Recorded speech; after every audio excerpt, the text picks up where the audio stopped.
Menores de edad son víctimas dobles por reclutamiento y bombardeo. Senado abre debate. La finalidad de esas investigaciones es determinar si en las mismas se siguieron las reglas del derecho internacional humanitario. Siguen atentados contra políticos. Temístocles Ortega exige al gobierno y a la UNP reforzar su esquema. Le solicitamos, le exigimos al gobierno nacional que cumpla mínimamente con su obligación constitucional. Se desata polémica por posibles sobrecostos de 55% en compra de aviones Gripen. Colombianos en el exterior piden mejorar atención en consulados. Necesitamos una atención especializada por funcionarios colombianos que entiendan nuestra idiosincrasia. Sentido homenaje póstumo al dirigente liberal Horacio Serpa. Al servicio de los más necesitados, de los más olvidados. La pandemia impulsó el emprendimiento de Joana Durán. Aprender a soñar en grande para de pronto si tenemos una habilidad, si tenemos un gusto, si somos buenas en algo. NS Noticias con Isaac Nesim y Marcela Baena. Buenas noches. El reclutamiento de menores de edad por grupos violentos y los bombardeos de operaciones militares abren un delicado debate sobre la violación de los derechos humanos en Colombia. En el Senado se pronunciaron sobre el tema. Los voceros del gobierno en el Congreso enfrentan un dilema, la necesidad de respaldar esta operación militar, argumentando que suspender estas acciones contra los campamentos sería invitar a los grupos ilegales a reclutar más menores de edad. Pero la controversia es inevitable. ¿Hasta qué punto los bombardeos son compatibles con la protección de la niñez reclutada por los grupos armados ilegales? Acompañamos también la decisión del gobierno de responder con el uso de la fuerza, pero hacemos un llamado a que siempre se tenga primero presente por parte de la fuerza pública el derecho internacional humanitario, el derecho y los derechos humanos como precepto. Las voces de la oposición exigen claridad, responsabilidades al menos políticas y una revisión de los protocolos operacionales. Lo cierto es que las disidencias siguen utilizando a niños como escudos, una práctica documentada que agrava la complejidad del escenario. Los bombardeos deben seguir, pero hay que anotar que debe servir la inteligencia, debe servir todo el trabajo de prevención para que no caigan menores de edad en combate. Pero aquí los responsables son los criminales y no nuestra fuerza pública.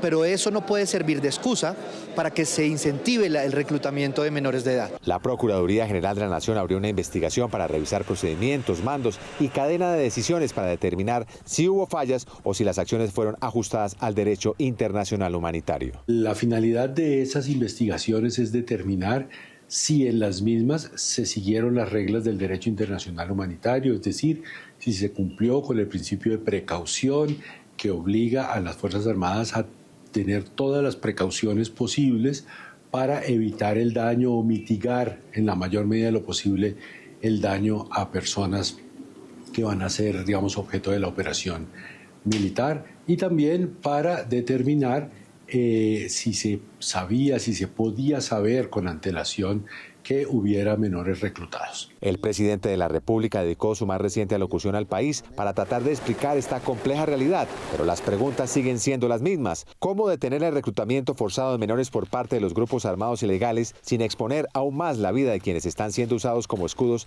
en medio del conflicto interno? ¿Se requiere un acuerdo humanitario? ¿Se deben suspender los bombardeos? El debate sigue abierto. Una gran polémica se desató en el Senado, donde señalan que hay sobrecostos por la compra en el gobierno de los aviones Gripen. Insisten en que hay presuntos sobrecostos de un 55%. Desde ya anuncian controles exhaustivos. 17 aviones de combate compraría Colombia a la empresa sueca Saab, lo que ha generado debate por los altos costos, ya que tendrían un valor aproximado de 16,5 billones de pesos. Persisten interrogantes legítimos sobre los criterios técnicos y económicos que llevaron a privilegiar la oferta sueca. Sobre estos interrogantes, la participación de eventuales asesores o intermediarios externos y especialmente sobre la existencia o no de comisiones que pudieron haber encarecido la operación o beneficiado a personas cercanas al círculo del poder. Finalizando su periodo, anuncia la compra de 17 aviones a la empresa Saab por más de 3.100 millones de dólares, con un sobrecosto del 55% frente a la compra que hizo Tailandia de los mismos aviones. Es muy importante que hoy la Contraloría pida explicaciones, no solo por los costos, sino por los escándalos de corrupción que anteceden a esta empresa. Frente a este panorama, varios senadores anunciaron que harán seguimiento a través de debates de control político. Debemos vigilar desde el Congreso que haya transferencia de tecnología, que haya un offset, es decir, un valor agregado social, y también que haya transparencia en lo que es el desarrollo de la compra y de la entrega de las aeronaves. ¿Cuál es el costo final? ¿Cuál es el costo del crédito? A su vez, solicitaron a los entes de control hacer seguimiento a este proceso contractual a fin de que se desarrolle con total transparencia. Después del atentado del que fue víctima el senador Temístocles Ortega, reclama al gobierno y a la Unidad Nacional de Protección de manera urgente reforzar su esquema de seguridad y el de su familia. En una intervención cargada de indignación y alarma, el senador Temístocles Ortega, aliado político del gobierno, pero víctima de un atentado contra su vida en el departamento del Cauca, lanzó duras críticas al Ejecutivo. Le solicitamos, le exigimos al gobierno nacional que cumpla mínimamente con su obligación constitucional de garantizar los derechos de los caucanos. El congresista recibió la solidaridad del Congreso de la República y el atentado en su contra trajo a la mente la dolorosa muerte del senador Miguel Uribe Turbay. El departamento del Cauca es un departamento que ha perdido el Estado colombiano. Cualquier informe que se presente indicando que en el departamento las condiciones están mínimamente mejorando no es cierto. Recordó que desde hace meses ha alertado a los ministros y a las autoridades sobre la crítica situación de orden público sin obtener soluciones reales. Les quiero pedir a ustedes, compañeros queridos de la comisión, para que nos acompañen a un debate de control político al gobierno sobre la situación de seguridad en el departamento del Cauca. Uno de los momentos más tensos de su intervención fue su referencia a la Unidad Nacional de Protección. Rarísimo personaje, el doctor Rodríguez, y por supuesto, pésimo personaje para dirigir una entidad tan importante como esta en las circunstancias en que se debate el departamento y el país. En contraste, el senador exaltó la valentía de su esquema de seguridad. Porque gracias a ellos, a su valentía, a su experticia, a su oportuna reacción, fue posible que no hubieran resultados fatales de este ataque. Exigimos medidas reales, no discursos. El Cauca necesita acciones inmediatas, puntualizó el senador. Para escuchar directamente a las comunidades del Magdalena Medio frente a la creciente crisis de seguridad que impacta a la región, la Comisión de Paz y Postconflicto llevó a cabo una audiencia pública en Puerto Salgar, Cundinamarca.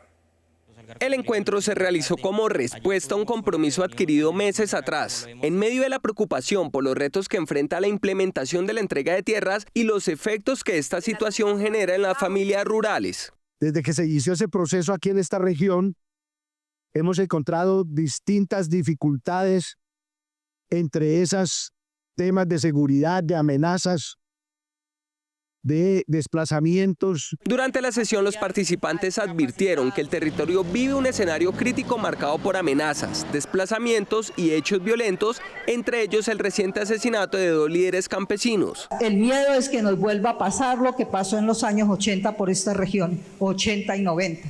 Que desplazaban a los campesinos, que les quitaban las tierras, que ahora nos están entregando tierras a los campesinos, pero también vemos una atmósfera pesada. La invitación, porfa, al Estado es que nos hagan más acto de presencia, más ayuda a los líderes.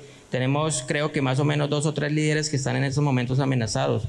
La idea es que nos puedan ayudar y brindar esa protección. En el espacio intervinieron representantes de víctimas, campesinos, jóvenes, personas con discapacidad y firmantes del acuerdo de paz, quienes coincidieron en la urgencia de fortalecer la presencia estatal para garantizar la continuidad de los proyectos productivos y de vida. Quiero que la policía, por favor, coloque los ojos más en nosotros, los líderes y los firmantes que nos están asesinando por decir la verdad, porque somos los que estamos sacando este país adelante. La audiencia concluyó con un llamado unánime desde Puerto Salgar para que la paz territorial se mantenga como prioridad permanente del Estado y que ningún proceso de entrega de tierras avance sin garantías de seguridad y control institucional. Los representantes que harán parte de la Comisión de Regalías ya fueron elegidos por la Comisión Quinta del Senado. En la votación fueron designadas la senadora Catalina Pérez del Pacto Histórico como representante de la bancada de gobierno y la senadora Jenny Rosso del Centro Democrático en representación de la oposición. Los antiguos representantes hicieron un llamado a la Comisión Rectora por la falta de información y claridad en el manejo de las regalías y pidieron mayor transparencia para asegurar que los recursos lleguen efectivamente a las regiones. Vengan y nos den el informe, que el Departamento Nacional de Planeación nos explique por qué nos faltó el respeto a usted y a mí, porque eso no está bien. Entonces nos exigen a nosotros que enviemos unos nuevos delegados cuando ellos nunca nos cumplieron. Nunca le cumplieron ni al país ni a esta comisión. Y a mí eso sí me parece una falta de respeto con esta comisión, porque el Departamento Nacional de Planeación no ha tenido claridad sobre los temas de regalías. El proyecto de ley de coordinación entre la Justicia Especial Indígena y el sistema judicial colombiano avanza tras superar 2 debates en el Senado. Ahora continuará su trámite en la plenaria de la Cámara de Representantes. El proyecto establece una hoja de ruta para fortalecer el reconocimiento de los sistemas de justicia propios de los pueblos indígenas y promover un diálogo directo de autoridad a autoridad. Que los 115 pueblos y comunidades indígenas de este país, que están distribuidos en todas nuestras regiones, tienen formas de manejar los conflictos, de resolver las situaciones de su cotidianidad, y que esas formas deben estar en coordinación con la justicia ordinaria. Se plantea establecer principios y lineamientos que faciliten la coordinación entre las diversas formas de justicia del país, dejando claro que no busca uniformar ni convertir en uno solo los sistemas propios de los 115 pueblos indígenas, sino garantizar que puedan interactuar respetando sus diferencias. Hoy lo que se ha hecho con esta ley es regular el artículo 246, que nos permite primero cómo las justicias que no son indígenas pueden coordinar con la justicia propia y que nuestras comunidades puedan tener ese acceso a la justicia de manera efectiva. Entre 2018 y 2023, la Corte Constitucional atendió 5.173 disputas por choques de jurisdicciones, lo que evidencia la necesidad de mejorar mecanismos de coordinación. Con este proyecto se busca fortalecer ese trabajo conjunto y avanzar hacia una relación más equilibrada entre los pueblos indígenas y el Estado. En alerta por las nuevas medidas que busca imponer la Comisión de Regulación de Agua Potable y Saneamiento Básico están los recicladores del país. Afirman que las condiciones no son viables para seguir trabajando y no tienen garantías de una sana competencia. Son más de 74.000 recicladores que hay en el país, muchos de los cuales se encuentran preocupados por las nuevas condiciones de operación que impondría la Comisión de Regulación de Agua Potable y Saneamiento Básico. Nos pone un modelo financiero inviable porque compromete el 65% de la productividad bruta que ingresa a la organización. 2, nos pone en competencia desleal porque le entrega a los operadores privados el mercado grande.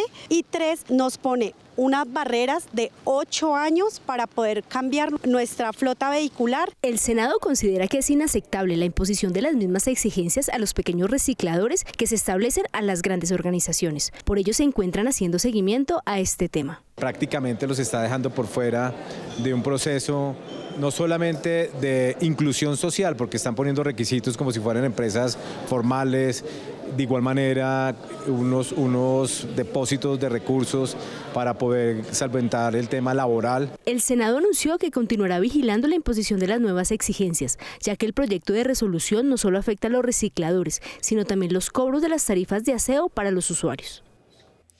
Para evitar que personas de la tercera edad que ya gozan de su pensión de jubilación puedan perder este beneficio por cuenta de demandas temerarias, avanza un proyecto para impedir la vulneración de este derecho. La iniciativa impediría que los adultos mayores con pensiones de jubilación vigentes puedan perder este derecho como consecuencia de demandas o revisiones que les quiten este beneficio, afectando no solo su estabilidad económica, sino emocional. Pues el Congreso de la República le quitó el término y lo dejó indeterminado, y es el caso de esta señora, 50, 40 años, con una pensión, y el Estado le demanda el acto administrativo y pierde la pensión con 85 años, una mujer adulta sola. El proyecto establece un plazo máximo de 5 años para que las entidades del Estado puedan demandar o revisar pensiones ya reconocidas siempre que no exista fraude o delito. Posibilidad que sí tiene el Estado de demandar, tumbar una pensión si es irregular, si es ilegal, si se concedió con base en falsedades, con base en un delito, con base en ilegalidades, que es totalmente distinto. Con esta aprobación, el Senado reafirma su compromiso con la protección de los derechos de las personas mayores y con el principio de seguridad jurídica que fortalece la relación de confianza entre el Estado y sus ciudadanos. El Senado condecoró a las gobernadoras que actualmente tiene el país por su liderazgo político y su trabajo en las regiones. Este reconocimiento también se hizo para motivar a que más mujeres lleguen a estos escenarios, pues actualmente de 32 gobernaciones, solo 6 están ocupadas por mujeres. Trabajar en acciones que permitan atacar todo tipo de violencia contra ellas en los territorios fue el llamado de las senadoras. Hoy el Congreso no solo les entrega una condecoración, hoy Colombia les dice gracias, gracias por resistir, por creer, por abrir caminos donde no los había. Gracias por cuidar a sus territorios como solo las mujeres saben hacerlos, con fuerza, con mística y con amor. Hoy estas mujeres se convierten en faros para Colombia y en inspiración para todas las niñas que sueñan con llegar lejos. Con el fin de escuchar las necesidades de los colombianos residentes en el exterior, se reunieron las comisiones segundas del Congreso. Esos migrantes representan la quinta parte de la población del país. Se estima que 10 millones de colombianos residen en el exterior. Muchos de ellos enfrentan dificultades al llegar a un país donde algunas veces no conocen el idioma y se les vulneran sus derechos. Hacemos un llamado a todos los funcionarios para que nos ayuden en estos casos de violencia a los niños y a las mujeres. Necesitamos una atención especializada por funcionarios colombianos que entiendan nuestra idiosincrasia. Para el Senado es indispensable evaluar los efectos que están llevando a que los colombianos decidan irse del país. Solo en los últimos 3 años ya han salido cerca de 1.300.000 colombianos y en este último año ya van cerca de 150.000. Así que esto nos debe llamar a una reflexión, a una pausa y a revisar cómo está la casa. Aunque se ha venido trabajando para fortalecer los consulados, aún se hace necesario más personal para brindar una mejor atención a los migrantes. Trabajar para que el Estado colombiano y el gobierno nacional fortalezca la Cancillería para que los consulados tengan una agenda más social. Para eso se necesita recursos y deben darse recursos cuando el segundo renglón de divisas de Colombia es el que envían los remesas. Los recursos que se han aprobado en los presupuestos generales de la Nación, que deben ir dirigidos a la política exterior, el gobierno los ha destinado particular y exclusivamente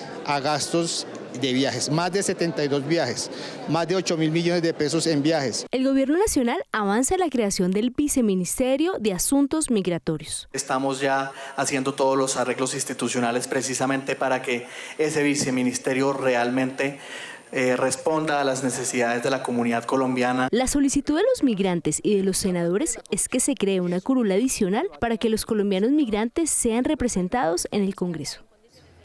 Un sentido reconocimiento póstumo al líder liberal Horacio Serpa Uribe rindió la plenaria del Senado al cumplirse 5 años de su fallecimiento. El homenaje evocó la trayectoria de un servidor público que dedicó su vida a la defensa de la democracia, la justicia y la paz y dejó una impronta en la política nacional. Durante la sesión, los senadores destacaron la firmeza de palabra y la generosidad de Serpa, así como su compromiso con las causas del pueblo desde cada cargo que ocupó. Y respaldo en esta Colombia grande y grata para mantener el ejercicio presidencial. En estos momentos tan críticos de nuestra nación se requiere el temperamento, el carácter, la gallardía y la sabiduría de un hombre como Horacio Serpa Uribe, que supo las banderas de su ideario político y que nos las enseñó a todos y que su legado siempre será permanente. Desde luego que tuvimos controversias muy importantes en la vida también, pero aún en esas, su estatura, su elaboración, su erudición siempre estuvo manifiesta y también merece una flor por esas contradicciones que tuvimos, de modo que homenaje desde la izquierda verdadera a la figura de Horacio Serpa Uribe. Pues es bueno que sepan que somos una gran república. Horacio Serpa desempeñó funciones en las 3 ramas del poder público. Inició su carrera como juez en la rama judicial, fue representante y senador, integró la Asamblea Constituyente del 91 y ejerció como ministro de Gobierno y del Interior, entre otros cargos que consolidaron una vida pública ejemplar y al servicio del país. Y hoy a su familia la felicitamos porque tuvieron un esposo magnífico, un padre magnífico, un abuelo magnífico y realmente nos dejó un legado importante a los santanderianos. Consagró su vida de verdad a este país, al servicio de la paz, a una Colombia libre de violencia, como lo decían ahora todas y todos ustedes, al servicio de los más necesitados, de los más olvidados. El homenaje también exaltó su dimensión humana, el padre, esposo, amigo y líder cercano, cuya integridad sigue siendo referente para nuevas generaciones. La corporación resaltó que su legado continúa inspirando a quienes trabajan por una Colombia más justa, incluyente y respetuosa de la diversidad. Y por otro lado, el presidente del Senado, Lidio García, se reunió con congresistas británicos para fortalecer las relaciones de hermandad entre ambos países y que datan desde hace 200 años. En el encuentro se abordaron temas comerciales para que Colombia pueda exportar más productos a ese país. También se habló de temas de paz y de medidas para fortalecer y proteger la democracia en los 2 continentes. No solamente vamos a fortalecer unas relaciones diplomáticas, sino comerciales, y en todos los sentidos, porque de verdad que tenemos unos intercambios de mucha importancia para el fortalecimiento de muchos sectores de nuestro país. Esta semana se conmemoró el Día Internacional de la Mujer Emprendedora. Por esto, la Comisión de la Mujer abrió las puertas del Congreso a 49 emprendedoras provenientes de municipios de Cundinamarca para dar a conocer sus productos y servicios y de esta forma empoderarlas, pero económicamente.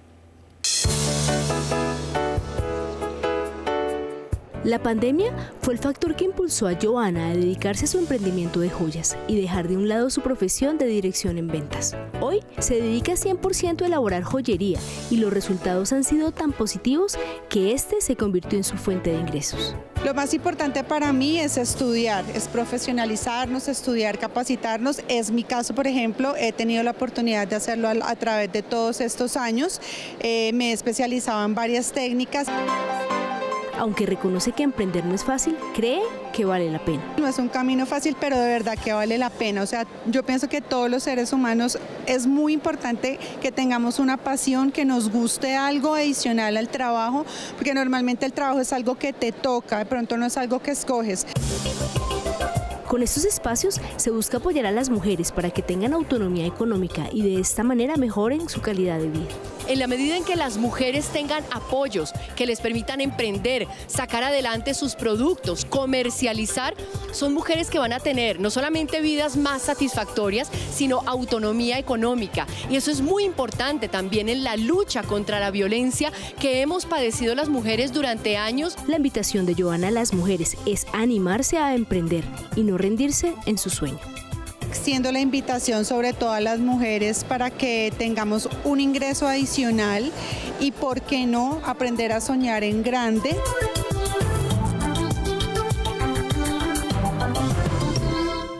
Y hoy tuvimos imágenes de fondo de Tunja, la ciudad de tesoros escondidos. El Senado le rinde así homenajes a las regiones del país.